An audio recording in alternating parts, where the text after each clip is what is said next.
Crimes passionnels, disparitions inquiétantes ou machinations diaboliques, percer les secrets des faits divers les plus marquants et plonger au cœur des affaires les plus étonnantes de l'histoire judiciaire. La découverte de la vérité ne tient parfois qu'à un fil. Bienvenue dans Chroniques criminelles. Dans cet épisode, l'affaire Aurélie Mignot. Janvier 2023, à la cour d'assises de la Sarthe. Un procès sous haute tension s'apprête à débuter. Et nous y étions. Dans le box, 3 hommes et une femme. Ils sont accusés d'avoir brûlé vive Aurélie Mignot, une mère de famille sans histoire. Mais chacun se renvoie la responsabilité de cette nuit d'horreur. Alors que vont décider les jurés? Et comment la vérité va-t-elle éclater? La réponse dans ce podcast exceptionnel de Chroniques criminelles. Tout commence à La Flèche, une ville connue pour son célèbre zoo et pour son prestigieux lycée militaire.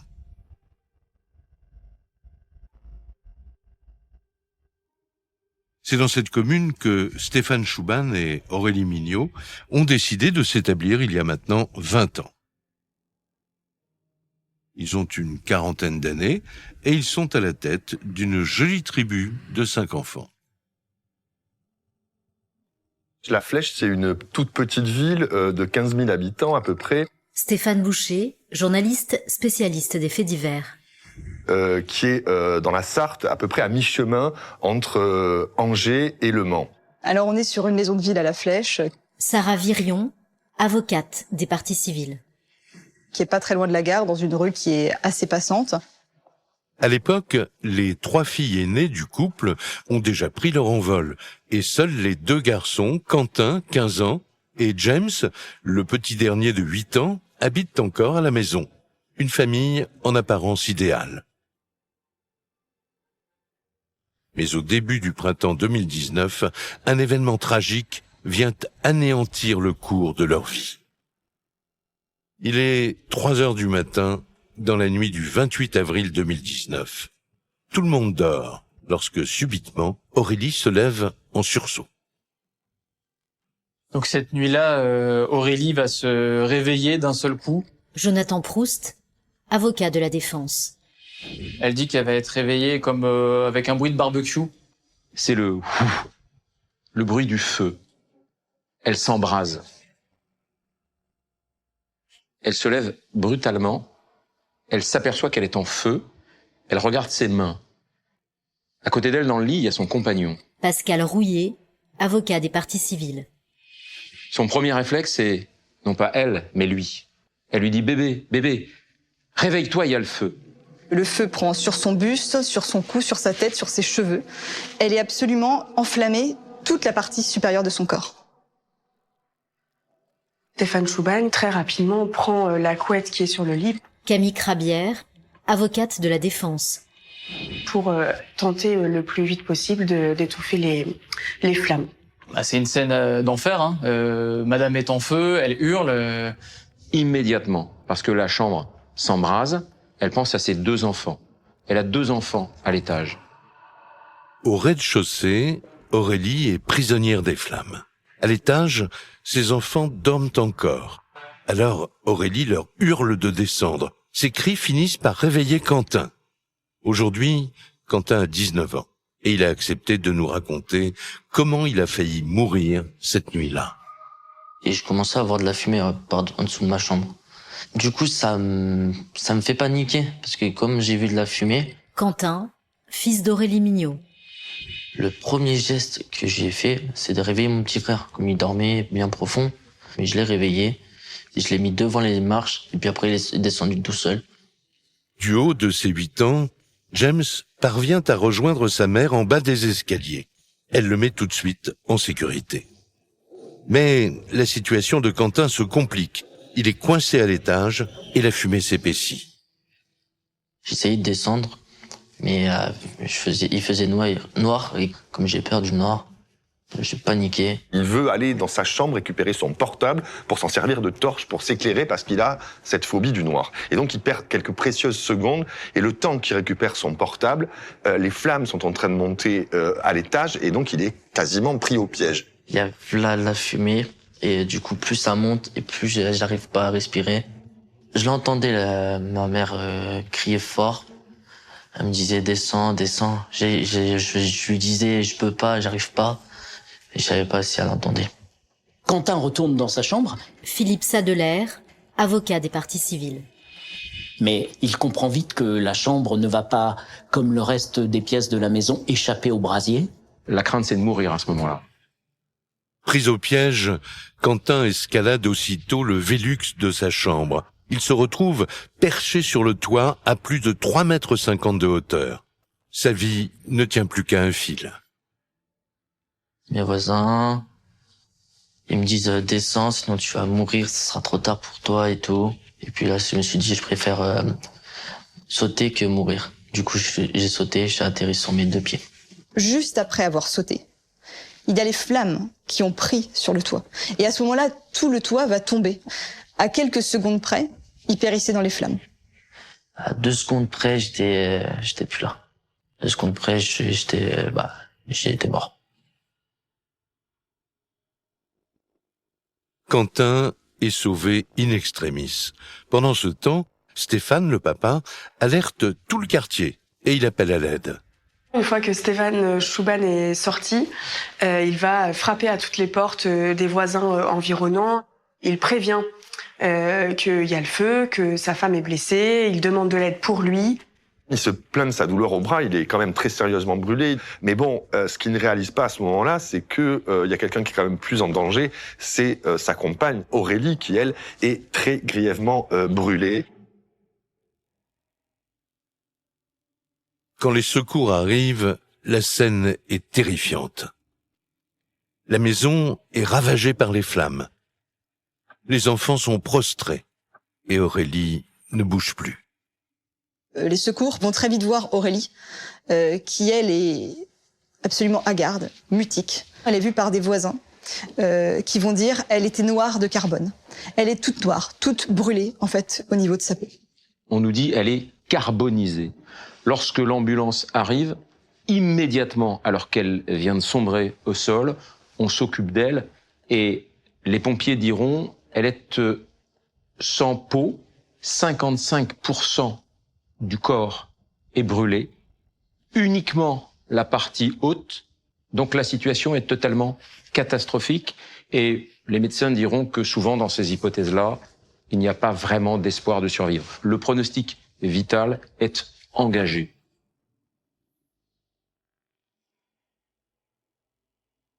Aurélie est mise sur un brancard. Mais avant que l'ambulance ne démarre, elle demande à parler à sa fille, Anaïs, qui habite la même rue, car elle sent qu'elle ne reviendra pas. Anaïs est l'aînée de la fratrie. Elle nous livre aujourd'hui, exceptionnellement, son témoignage sur le terrible incendie qui a détruit sa famille cette nuit-là. Mon amie est venue me dire que ma maman m'appelait, qu'elle voulait absolument me voir. Ma maman était dans une ambulance et toute recouverte d'une couverture de survie avec des tuyaux et tout. Anaïs, fille d'Aurélie Mignot. Et elle m'a dit adieu. En fait, elle m'a dit de prendre soin de mes frères, de prendre soin de ma fille, que ça allait être dur, mais en gros, elle m'a dit adieu et que c'était terminé. On m'a dit votre maman, elle va sans doute mourir. Il faut lui dire adieu parce que son pronostic vital est engagé. Et, c'est peut-être la dernière fois que vous la voyez.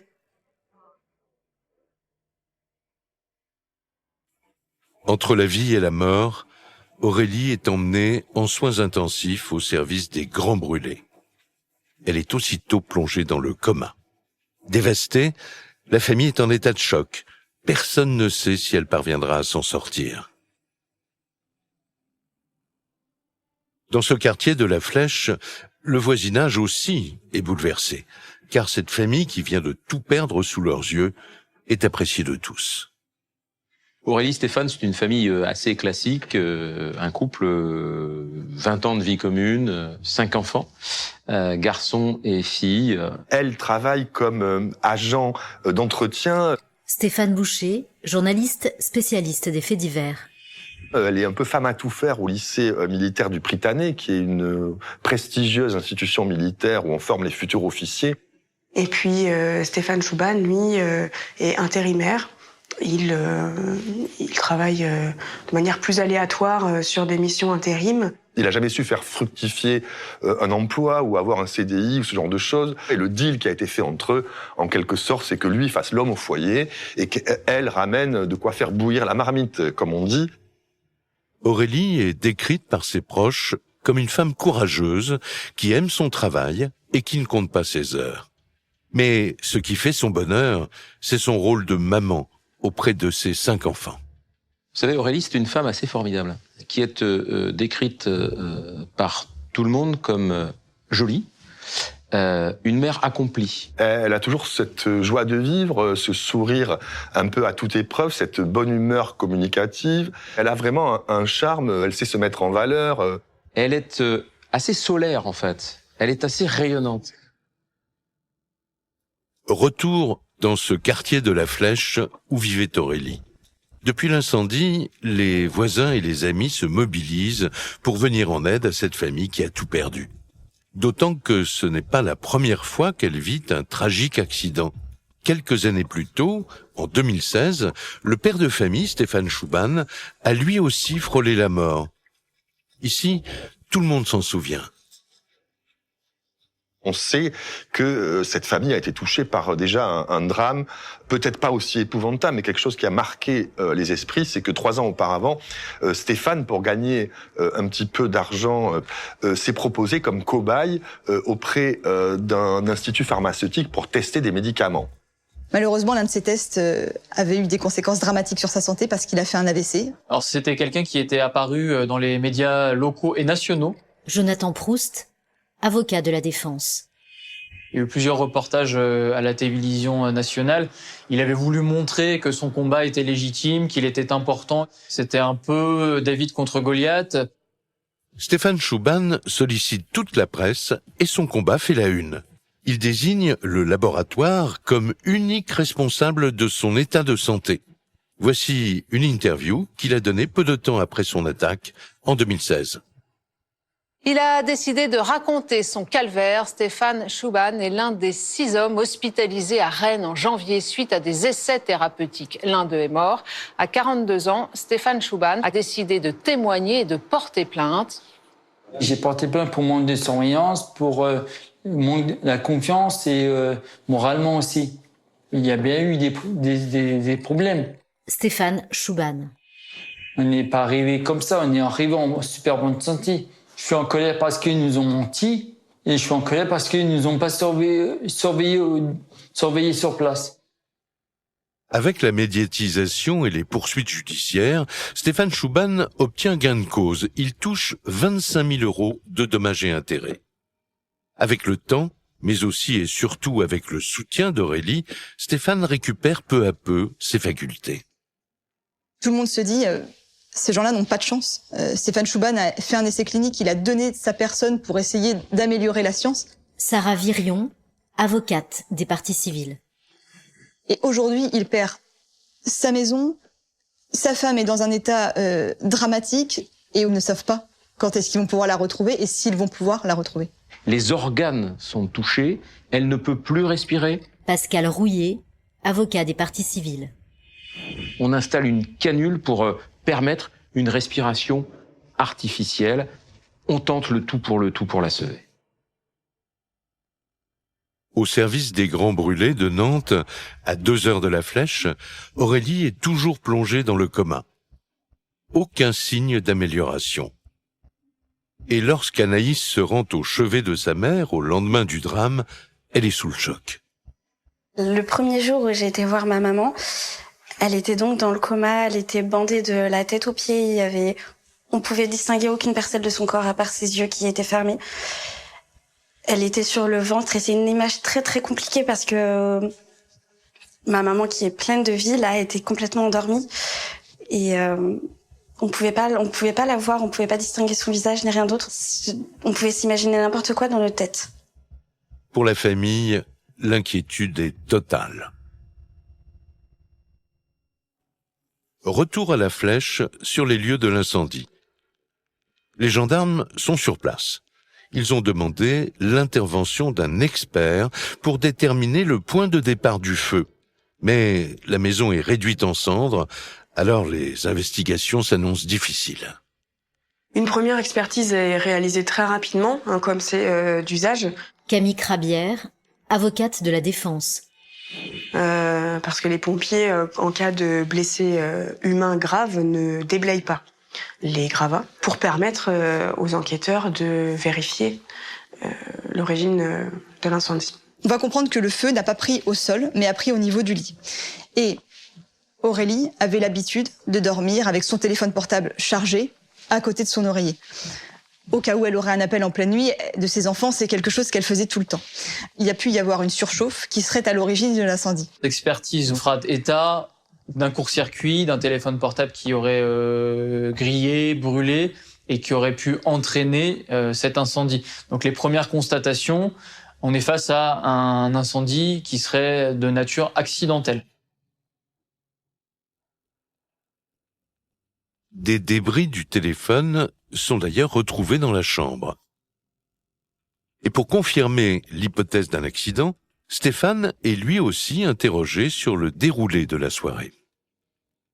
Pour la routine de l'enquête, je dirais qu'on doit quand même interroger Stéphane, qui était présent sur place, pour savoir comment ça s'est passé. Et on lui demande son emploi du temps, cette fameuse soirée. Donc il dit qu'il a passé la soirée chez des amis. Il ne rentre que vers 1h du matin. Et il explique qu'à ce moment-là, quand il rentre, ses enfants sont en train de jouer encore à la console, de regarder la télé. Il leur demande d'aller se coucher. Lui, il va ensuite manger quelques crêpes qu'Aurélie a préparées dans la cuisine et a laissées pour lui quand il rentrera. Et il va s'endormir. Stéphane confirme aux enquêteurs qu'Aurélie avait l'habitude de dormir avec son téléphone à ses côtés. Mais il n'a pas vu le départ du feu. Quand il s'est réveillé, il était déjà trop tard. Mis en confiance, Stéphane se livre aux enquêteurs et il leur fait une révélation étonnante.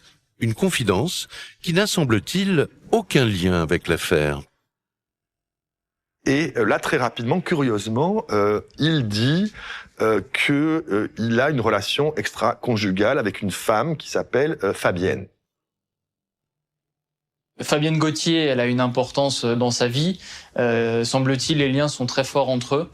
Ils se voient quasiment quotidiennement. Il ne va pas cacher aux gendarmes qu'effectivement, il a une maîtresse, une relation extra-conjugale depuis déjà plusieurs mois et que sa femme est au courant, mais qu'elle pense à ce moment-là que c'est terminé. Stéphane explique que sa liaison avec Fabienne dure depuis des mois et qu'Aurélie ignore que cela continue entre eux. Il précise aussi que justement, le soir du drame, il lui a menti. Donc il raconte très précisément avoir passé la soirée chez sa maîtresse en compagnie du fils de sa maîtresse qui s'appelle Louis Le Breton. Stéphane Boucher, journaliste spécialiste des faits divers. Donc tout ça est consigné sur procès-verbal. Mais pourquoi Stéphane raconte-t-il tout cela aux enquêteurs? Cet adultère n'a aucun lien avec l'incendie. Les gendarmes se disent qu'il veut peut-être soulager sa conscience. Quoi qu'il en soit, cela ne change rien. Les enquêteurs se rangent derrière les conclusions de l'expert. L'incendie est accidentel. L'affaire devrait rapidement être classée. Reste à savoir si Aurélie survivra à ses blessures.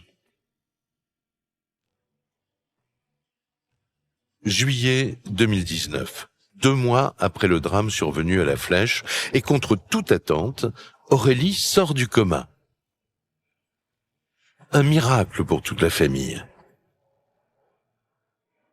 Et voici le témoignage bouleversant d'Aurélie Mignot, rescapée des flammes, qui pour la première fois a accepté de raconter son calvaire.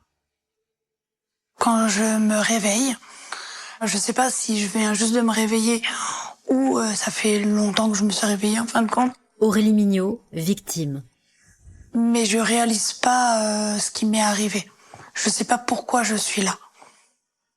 Je suis miraculée, on va dire. On me l'a dit que j'ai vraiment eu beaucoup de chance. que ma vie avait quand même basculé, que j'ai failli mourir. Ce jour-là, je n'étais pas présente.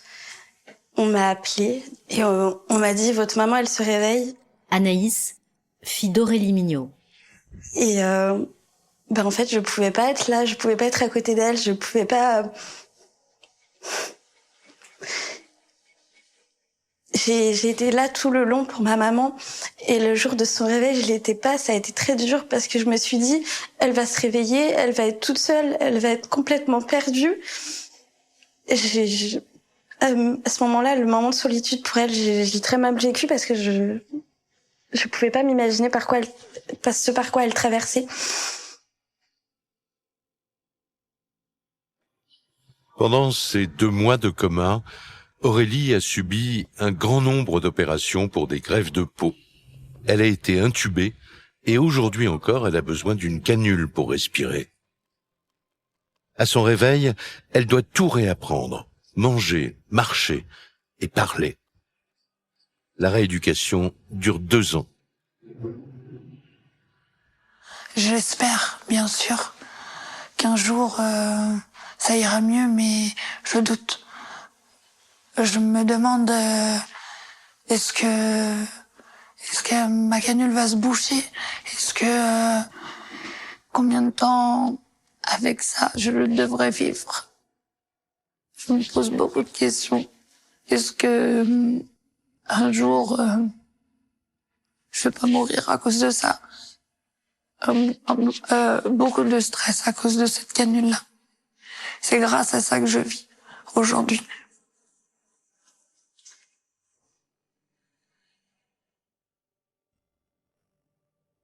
55% de son corps a été brûlé. Ses voies respiratoires, son thorax et surtout son visage. Aurélie est défigurée et à sa sortie du coma pendant des semaines, elle redoute de se regarder dans le miroir. Et le jour où je me suis vue, j'ai beaucoup pleuré. J'ai vraiment beaucoup pleuré. Parce que même si je savais que j'avais plus de cheveux, que c'était mon visage, c'était vraiment... c'est quand même atroce quand même. Avant, elle était magnifique. Et elle est toujours magnifique, ma maman. Mais pendant un petit moment, j'ai eu l'impression d'avoir changé de maman, malheureusement. Parce que son visage avait changé, sa voix avait changé, tout avait changé. Donc... Les proches sont dévastés par l'ampleur des séquelles. Mais ils sont avant tout soulagés qu'Aurélie ait survécu à ses blessures. Les enquêteurs n'ont plus besoin que d'une chose pour boucler l'affaire. Qu'Aurélie leur confirme l'hypothèse du portable qui aurait pris feu cette nuit-là. Ils se rendent donc à son chevet. Il y a un inspecteur qui est venu et donc il m'a demandé de raconter ce que je me souvenais. Donc pour moi, c'était mon téléphone qui était branché à côté de moi qui a pris feu. Pour moi, c'était de ma faute. Je m'en voulais d'avoir mis en danger déjà mes enfants. Je me suis dit, mais pourquoi j'ai fait ça? Sa culpabilité, elle est terrible. Elle se sent pleinement, personnellement, complètement responsable de son drame personnel. Pascal Rouillet, avocat des parties civiles. Mais plus que ça, d'avoir mis en danger son compagnon et ses 2 enfants et d'avoir détruit l'intégralité de la maison. Avec les déclarations d'Aurélie, les gendarmes ont réuni suffisamment de preuves pour classer l'affaire. 2 mois après le drame, pour les proches comme pour les enquêteurs, aucun doute ne subsiste, c'est bien un accident. Pourtant, un incroyable rebondissement est sur le point de relancer toute l'affaire avec une révélation hors norme. Mais en attendant, le dossier est bouclé. Le 14 juillet 2019, 2 mois et demi après l'incendie, la gendarmerie reçoit un coup de fil anonyme stupéfiant. La personne au téléphone porte une accusation grave concernant l'incendie survenu à la Flèche. Un renseignement qui va faire basculer l'enquête. Et le coup de fil est suffisamment détaillé pour intriguer fortement les enquêteurs, puisqu'il est dit que, en réalité, on a voulu tuer Aurélie. Et l'informateur va orienter les enquêteurs en leur disant « Intéressez-vous à Stéphane, à sa maîtresse, à son entourage. » Jonathan Proust, avocat de la défense. Et vous allez découvrir que ce n'est pas un accident, c'est prémédité. L'hypothèse de l'accident n'existe plus, et vraisemblablement, on est plutôt dans un scénario criminel. Les enquêteurs prennent ce renseignement anonyme très au sérieux. En réalité, Aurélie Mignot aurait donc été la cible d'un incendie criminel, et le mobile pourrait trouver son origine dans cette liaison entre son mari et sa fameuse maîtresse, Fabienne Gauthier. 2 mois et demi après le drame, alors qu'Aurélie se réveille à peine du coma, l'enquête s'oriente vers la piste criminelle. Aussitôt, les gendarmes relancent l'affaire. Et Fabienne Gauthier, ils en ont déjà entendu parler. C'est Stéphane lui-même qui l'avait mentionné en parlant de sa liaison au moment du drame. À ce moment-là, ils ignoraient qu'un jour, elle serait au centre de leurs investigations. Alors ils commencent à se renseigner sur cette femme dans la plus grande discrétion. Alors Fabienne Gauthier, une femme, on va dire, ordinaire, 42 ans, mère de 3 enfants. Blandine Hériché-Mazel, avocate de la défense. Donc avec 3 pères différents, donc des grosses différences d'âge. On a 11 ans pour la petite dernière, 18 ans, une deuxième fille, et son fils aîné, Louis, qui a 26 ans ou 25 ans au moment des faits. Et surprise, en interrogeant les proches du couple, ils découvrent qu'Aurélie connaissait la maîtresse de son mari depuis longtemps. Alors Fabienne Gauthier, c'est la maîtresse de Stéphane Chouban. C'est aussi une amie d'Aurélie Mignot, puisqu'elles ont été à l'école ensemble. Elles sont très différentes toutes les deux, puisque Fabienne, elle ne travaille pas. Aurélie, quand elle était au collège, fréquentait Fabienne. Elles étaient bonnes camarades. Sarah Virion, avocate des parties civiles. Puis, la vie étant, elles se sont perdues de vue. Et des années après, elles se retrouvent par hasard à la poste. Et Fabienne Gauthier, très contente de revoir Aurélie Mignot, lui dit « Tiens, on pourrait peut-être se voir, on pourrait peut-être se fréquenter. » Et c'est comme ça que Stéphane va rencontrer Fabienne. Stéphane donne donc rendez-vous à Fabienne à l'insu de sa femme. C'est là que leur liaison commence, alors qu'Aurélie est au travail. Et très vite, leur relation devient sérieuse. Stéphane se rend souvent au domicile de Fabienne, où il va y rencontrer notamment son plus grand-fils Louis, avec qui il va aussi nouer des liens d'affection. Donc Stéphane, au détour des conversations et des visites chez Fabienne, va rencontrer les proches de Fabienne Gauthier. Il fait tout comme un couple finalement. Les enquêteurs comprennent que Stéphane mène une véritable double vie. Avant le drame, il passait tous ses après-midi avec sa maîtresse. Et il était devenu très complice avec son fils, Louis le Breton, au point de passer tout son temps libre avec lui. Et les découvertes des gendarmes ne s'arrêtent pas là. Depuis l'hospitalisation d'Aurélie, le couple adultère ne se cache même plus. À la Flèche, les rumeurs vont bon train. Au moment où Stéphane récupère un nouvel appartement suite à l'incendie de la maison, Stéphane Boucher, journaliste spécialiste des faits divers. Fabienne, aussitôt, débarque avec ses valises, quasiment. Et ils vont se promener ensemble, elle amène les enfants à l'école, donc ce couple illégitime qui s'installe alors que la femme est encore à l'hôpital, évidemment, ça fait jacasser les gens dans cette petite ville de la Flèche. Et finalement, elle prend la place entièrement de cette rivale. Et ça éveille les soupçons des gens. Ils se disent, c'est bizarre, Stéphane Chouban n'est pas du tout ce mari affligé, éploré au chevet de sa femme, inquiet. Non, non. Quand ma mère elle était à l'hôpital, j'avais la haine parce que pour moi, il peut pas faire ça à ma mère. Quentin, fils d'Aurélie Mignot. Il pouvait pas sortir avec une autre femme, genre Fabienne. Il pouvait pas parce que pour moi, j'ai qu'une mère. Et du coup, j'avais pas envie que ça continue avec eux. À la maison, Quentin et son petit frère ne sont pas dupes de la relation entre leur père et Fabienne. Et cette liaison intrigue les enquêteurs.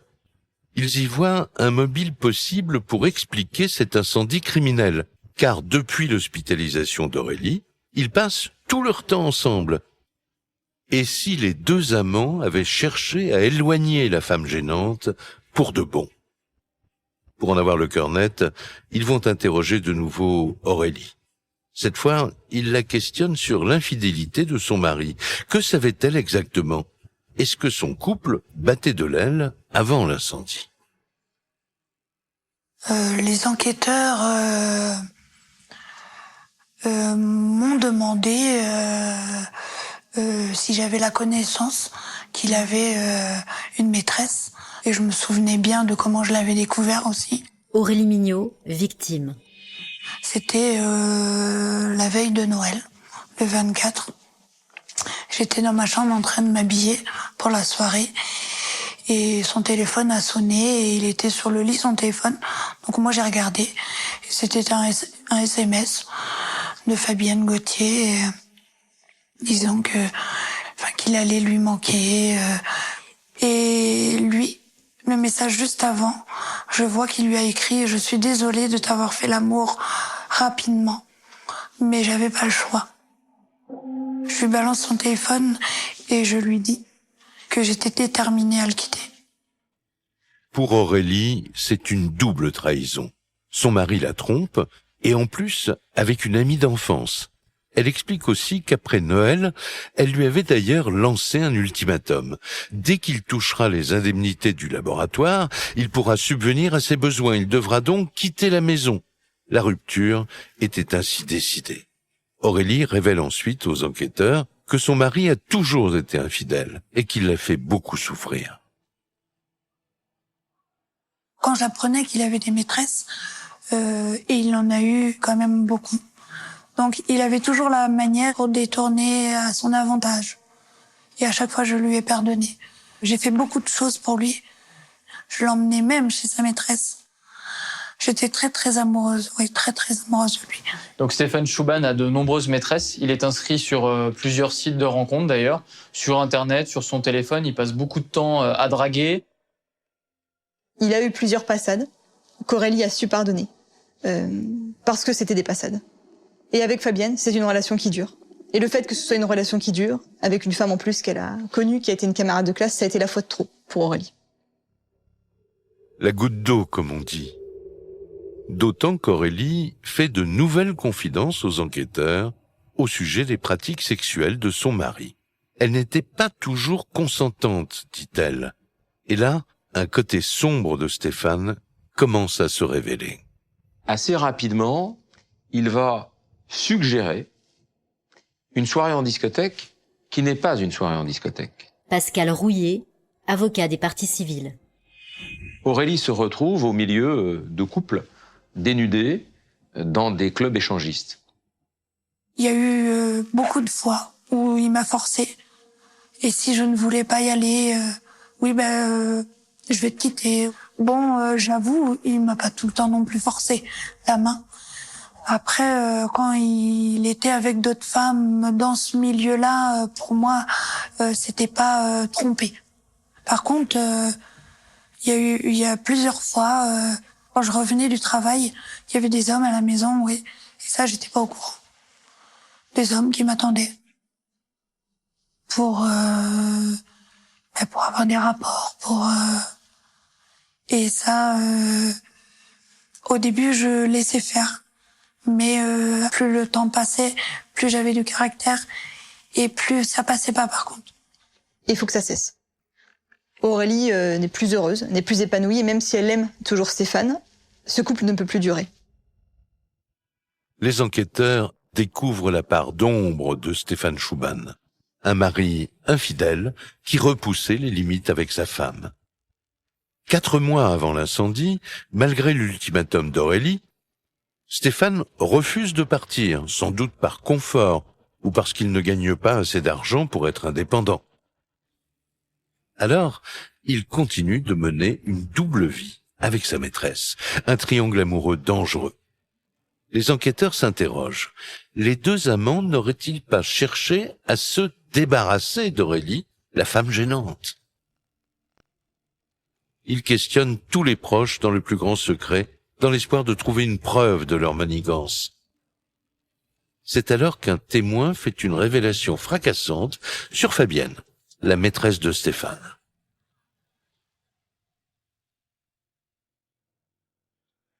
On va entendre un certain nombre de personnes de manière très discrète. On va tomber sur un certain Giovanni qui est l'ex-petite amie de Sophie, la fille de Fabienne. D'une manière assez stupéfiante, Giovanni va raconter que sa belle-mère va lui demander s'il accepterait Jonathan Proust, avocat de la défense. de participer à une opération qui viserait à faire du mal, à éliminer, à mettre sur la touche Aurélie Mignot. Face aux enquêteurs, Giovanni affirme que Fabienne a tenté de le recruter. Il était question de participer à un crime, éliminer une certaine Aurélie Mignot dont il n'avait jamais entendu parler. Et elle lui propose même un plan d'action. Donc elle va lui demander par exemple s'il accepterait de voler le véhicule de Aurélie Mignot en partant au travail et de l'asperger de l'essence et de la brûler. Giovanni comprend qu'on est en train de lui parler d'un projet d'assassinat, d'un projet criminel horrible. Sarah Virion, avocate des parties civiles. Il est abasourdi, enfin c'est un jeune homme, il comprend pas du tout ce qu'on lui raconte. Il dit mais vous êtes fou, qu'est-ce que c'est que cette idée? Les révélations de Giovanni ne s'arrêtent pas là. Il décrit une femme déterminée dont les motivations font froid dans le dos. Les enquêteurs n'en reviennent pas. Giovanni dira que c'est Fabienne Gauthier qui va lui faire part de sa jalousie à l'endroit d'Aurélie Mignot. Elle dit qu'elle est jalouse de son joli visage, elle est jalouse de sa vie, de son existence. Et Giovanni dira qu'il ressent une animosité très forte, presque une haine à l'endroit du physique de Madame Mignot. Elle tourne en boucle de manière obsessionnelle sur cette femme qu'elle trouvait très belle, contrairement à elle. Stéphane Boucher, journaliste spécialiste des faits divers. Et qu'il y avait cette jalousie maladive, obsessionnelle, autour de la beauté d'Aurélie. Et en fait, là, les gendarmes se disent, est-ce qu'elle n'a pas voulu défigurer sa rivale? Les enquêteurs font le parallèle avec l'histoire du célèbre conte de Blanche-Neige, où l'on imagine Fabienne qui demande à son miroir « Dis-moi, qui est la plus belle ?» Et c'est le reflet d'Aurélie qui apparaît sans cesse. Plus l'enquête avance, plus les soupçons se portent sur les deux amants. Et avec le témoignage glaçant de Giovanni, les gendarmes voient se dessiner un mobile autour de cette liaison. Un mari qui veut passer plus de temps avec sa maîtresse et une femme maladivement jalouse de sa rivale.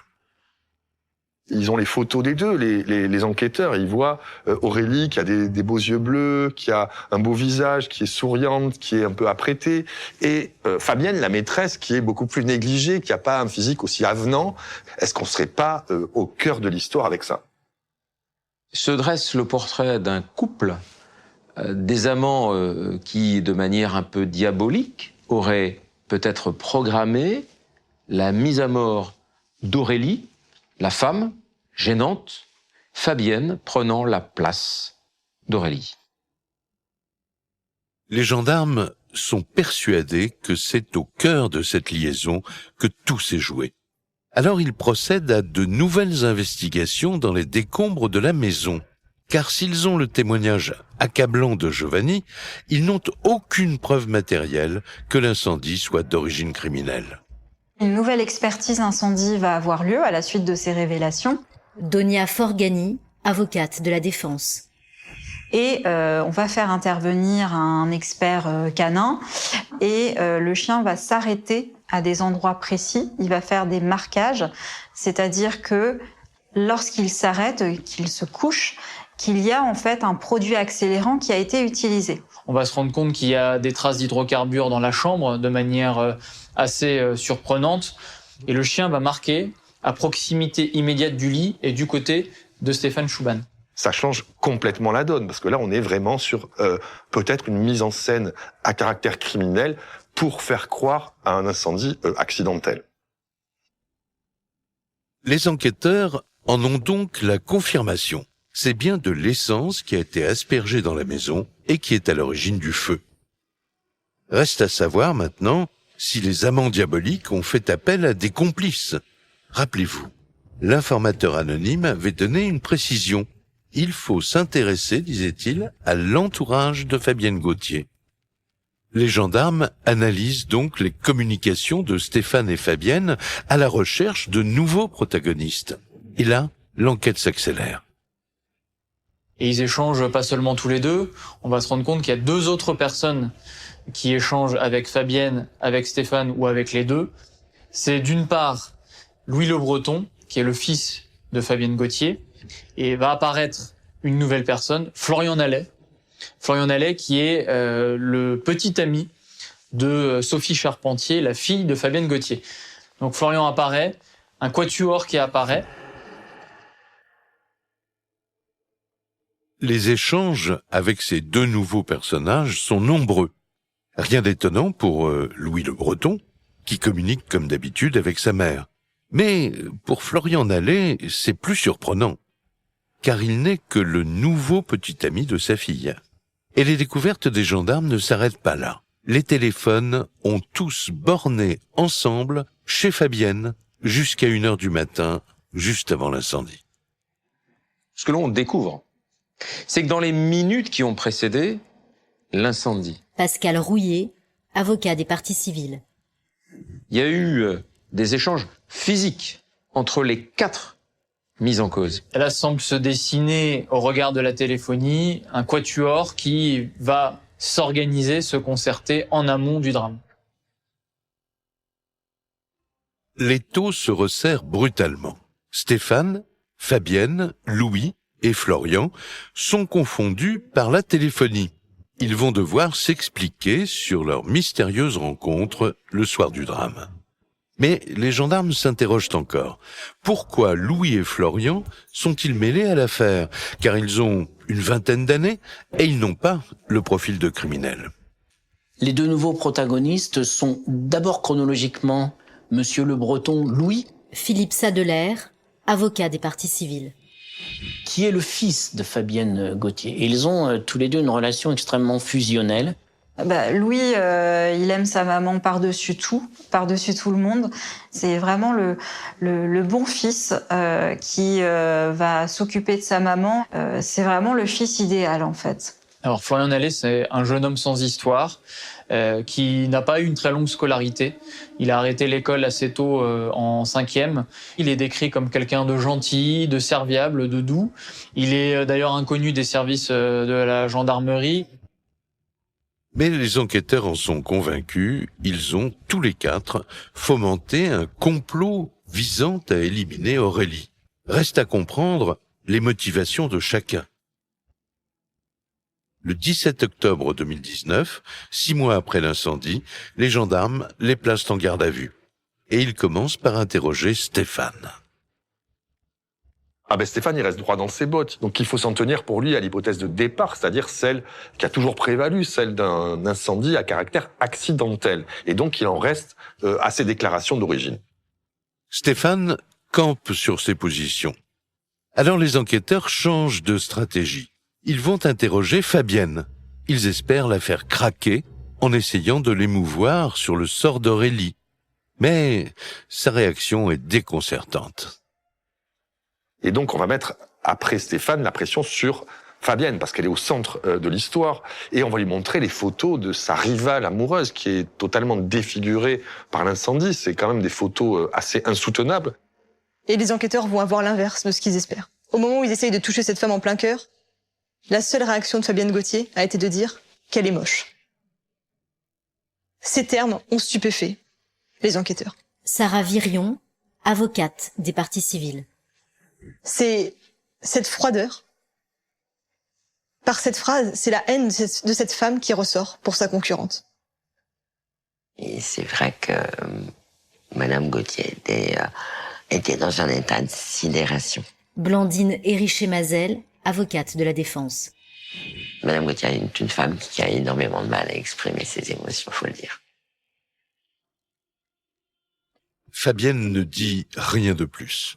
Alors les enquêteurs passent de salle en salle pour tenter de faire monter la pression sur les autres prévenus.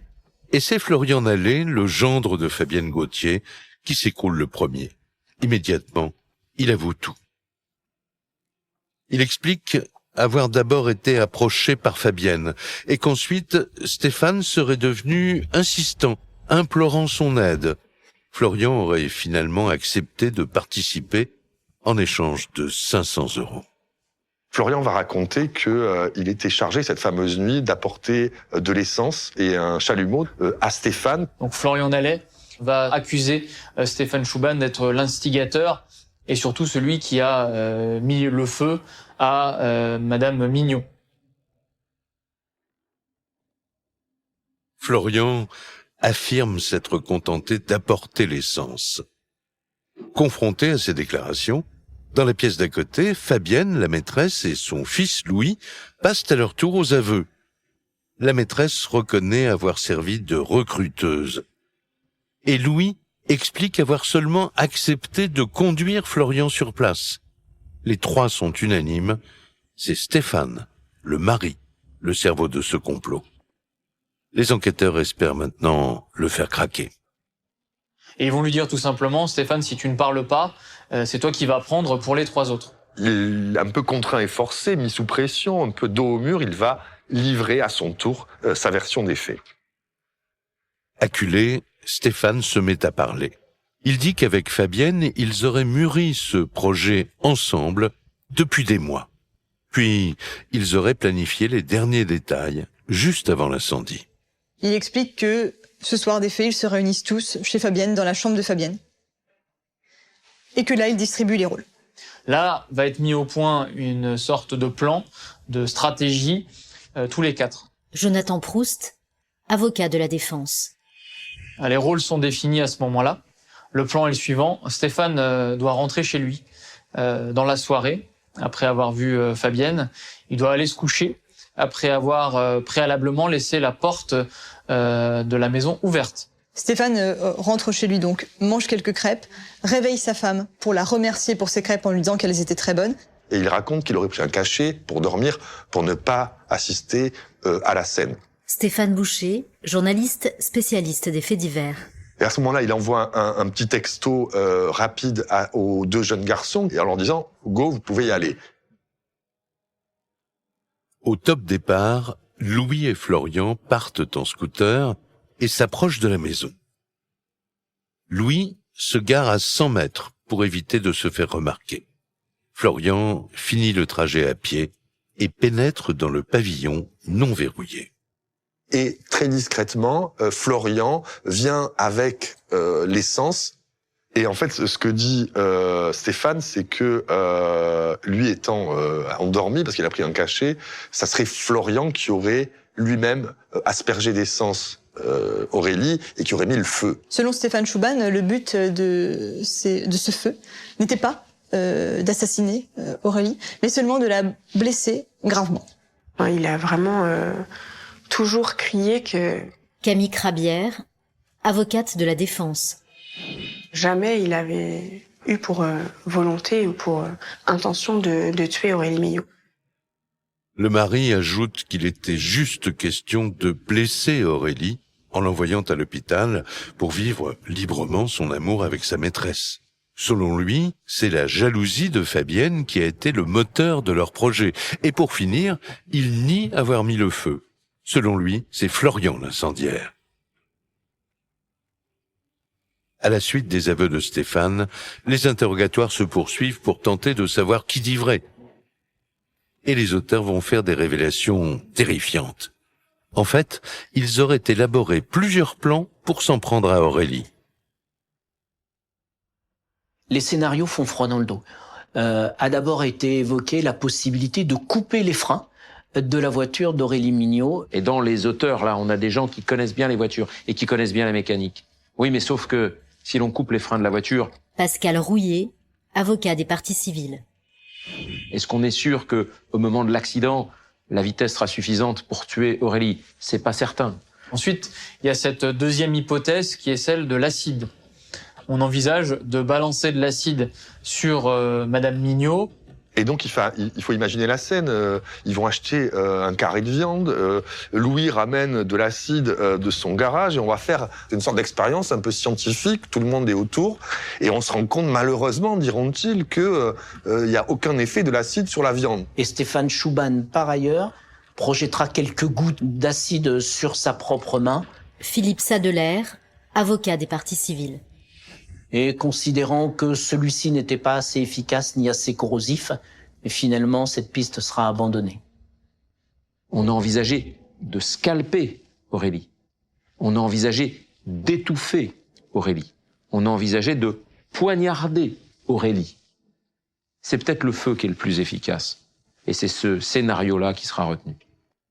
Aucun d'eux ne fera machine arrière. Le plan machiavélique sera exécuté jusqu'au bout.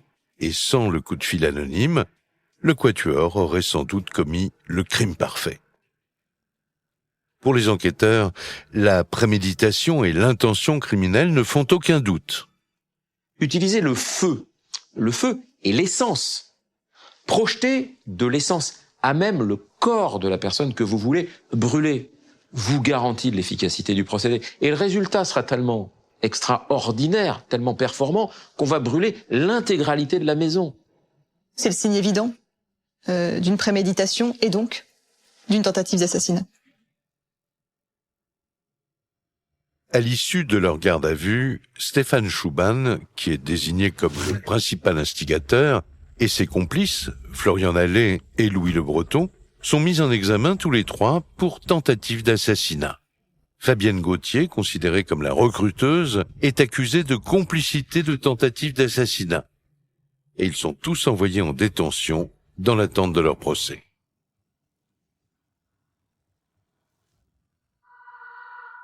Le jour de leur incarcération, Aurélie a sa première permission de sortie de l'hôpital. Lorsqu'elle apprend qu'elle a été la cible d'un incendie criminel et qu'en plus c'est son mari qui était derrière tout cela, elle s'effondre. Je me souviens que j'ai beaucoup pleuré à ce moment-là et que je n'y croyais même pas.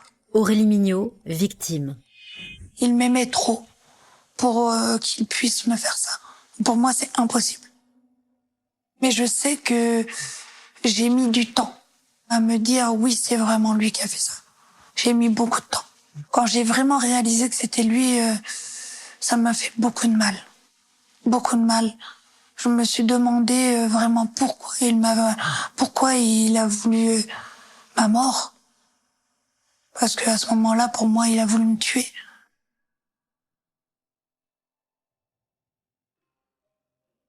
Le 20 janvier 2023, 3 ans et demi après la tentative d'assassinat d'Aurélie, le procès de ses agresseurs, Stéphane Chouban, Florian Nallet, Louis Le Breton et Fabienne Gauthier, s'ouvre aux Assises de la Sarthe, au Mans.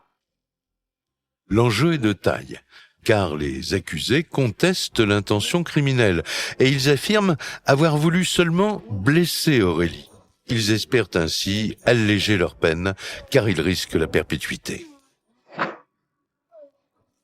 De son côté, Aurélie espère des réponses.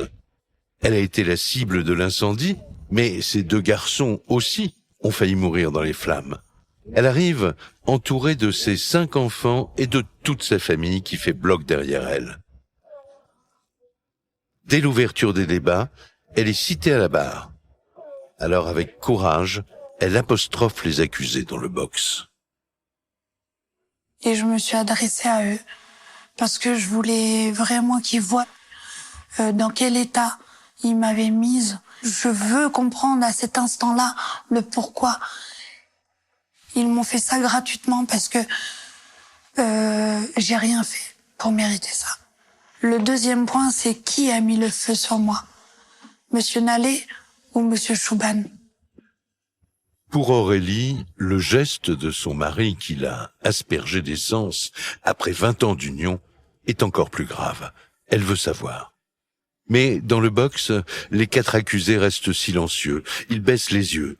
Aurélie n'obtient aucune réponse. Au 2e jour d'audience, l'avocat d'Aurélie interroge Stéphane Chouban et le pousse dans ses retranchements.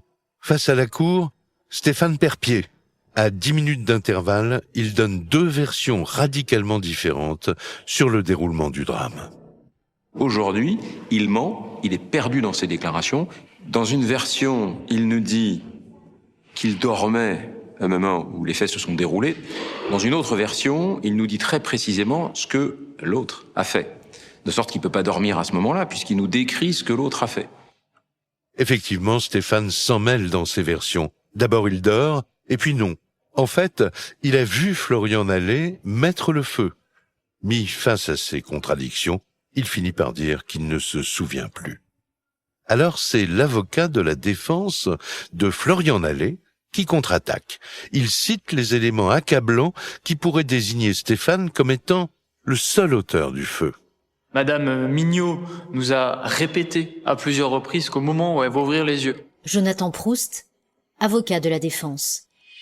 au moment où le feu va prendre sur ses cheveux, sur son visage, la seule personne qui est présente dans la pièce, c'est Stéphane Chouban. Les accusés se renvoient la balle. Stéphane et Florian nient tous les deux avoir mis le feu. De son côté, Fabienne accuse Stéphane de l'avoir manipulé.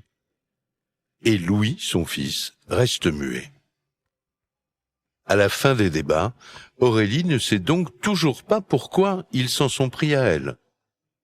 Aucun des 4 accusés n'a assumé sa responsabilité. Après 6 jours d'audience, l'avocate générale réclame des peines lourdes. La perpétuité pour Stéphane Chouban, le mari d'Aurélie, 30 ans pour sa maîtresse, Fabienne Gauthier, 25 ans pour Florian Nallet, son gendre, et enfin 20 ans pour Louis Le Breton, le fils de Fabienne. C'est maintenant au jury de trancher. Après 7 heures de délibération, le verdict tombe. Stéphane Chouban est condamné à 30 ans de prison, Florian Nallet à 25 ans et Louis Le Breton à 20 ans. Tous les 3 pour tentative d'assassinat. Fabienne Gauthier, elle, est condamnée à 28 ans pour complicité de tentative d'assassinat. La justice a considéré qu'ils étaient tous coupables. L'absence de remords et les mensonges des accusés ont sans doute pesé lourd dans cette décision. 30 ans, je sais que je suis pas prête de le revoir. C'est ça qui me faisait peur. Je sais que demain il va pas frapper à ma porte. Donc c'est surtout ça. Et je sais que ils m'ont entendu. C'était une semaine d'enfer. Quentin, fils d'Aurélie Mignot. Je suis soulagé que ça soit fini enfin. Ça soit enfin fini au moins pour reprendre la vie normale. Mais pour les avocats de la défense, le verdict est beaucoup trop sévère. Je pense que la cour d'assises de la Sarthe, elle s'est trompée ce soir dans le verdict qui a été rendu. Alors je parle au nom de Florian Nallet, qui est complètement effondré, qui ne comprend pas cette peine extrêmement lourde de 25 années de réclusion criminelle. Mais je dirais que plus globalement, pour les 4 accusés, les 4 condamnés maintenant, je pense que les peines, elles sont complètement disproportionnées. Les 4 accusés font appel de la décision.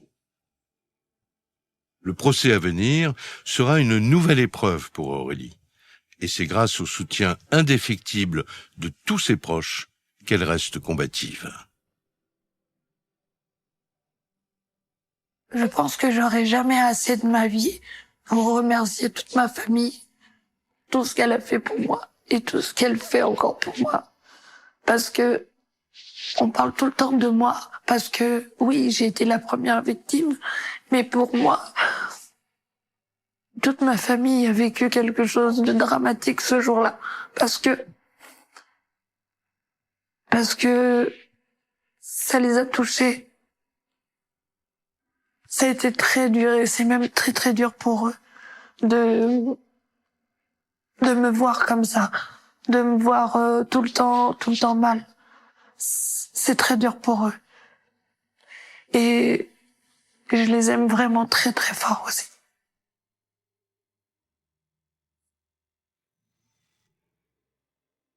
Vous venez d'écouter Chronique criminelle.